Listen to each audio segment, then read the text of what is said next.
Hello, this is Miss Ginger here from Walsgrave Academy.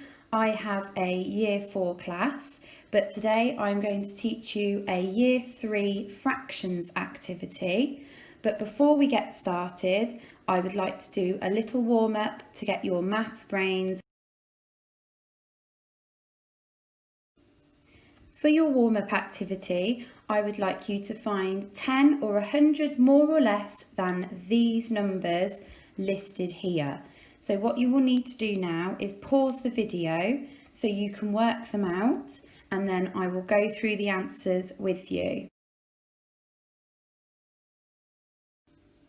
So let's go through these answers together. So 37 is 10 more than 27, a nice easy one to get you started with. Something is 10 more than 615. You should have written 625 for that one.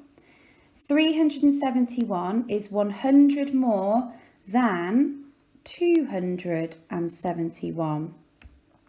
Something is 100 less than 898. The missing number is 798, so give that one a tick if you got it right.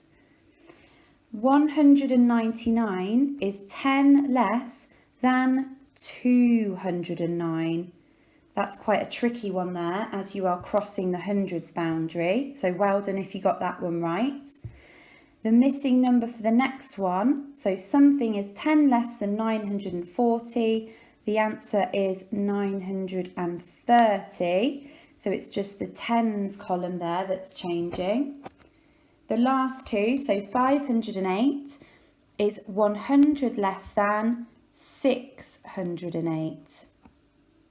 And something is 100 more than 899. That's the hundreds column that's going to be changing, and it's going to increase to 999.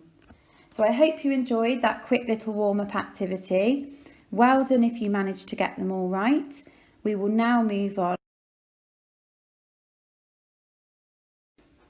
So this week you have an exciting new online learning project which is all about inventions, and I am going to do one of the maths tutorials with you, which is this first purple one here, which is one of your non-negotiables for this week. So this is one of our activities that we expect you to do.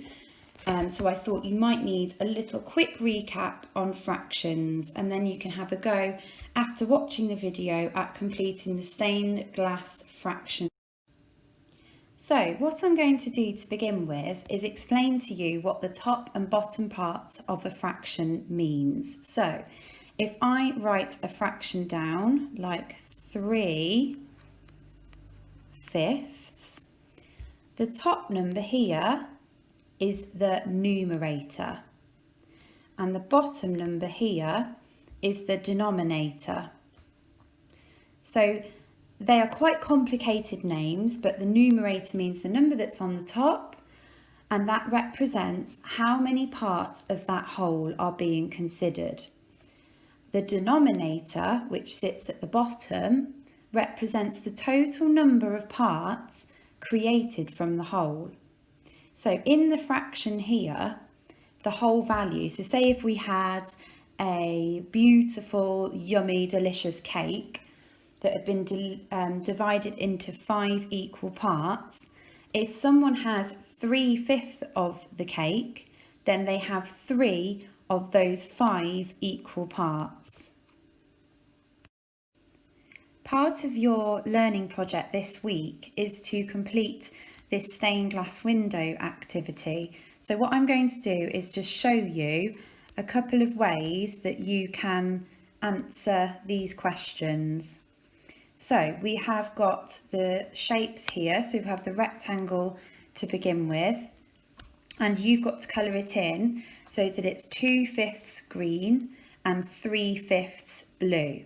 So if you have a look at the shape, you can see that it's divided into 5 equal parts.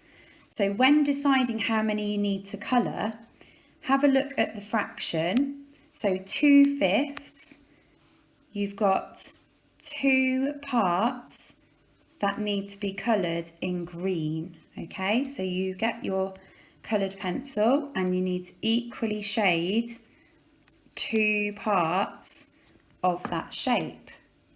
Then when you move on to the next bit, again, you look at that numerator at the top, which tells you that 3 out of the 5 pieces need to be shaded blue. And you can see that that is how many that you have left. So that is the correct answer for the first one. Now, if we look at the next shape, you can see that it's been divided into 6 equal parts, because if we look at the denominator, that clearly says that we have 6 equal parts. So have a look at your numerator. Your numerator will give you a clue for how many you need to shade in for each colour. So if we go to green, we can see that 1 part needs to be shaded in. So we shade in 1 part green. Moving down to the next one, we can see here that the numerator is 3 because our fraction is 3/6. So we get our yellow pencil or pen and we shade in 3 equal parts. And the last one, which is a nice easy one, you can see that we have 2 equal parts left that you need to shade in blue. So this is a really fun activity. You get to be creative as well with your pens and your coloured pencils. So have fun while you're doing it. And don't forget, if you're finding it tricky, ask an adult at home or send your teacher a message on your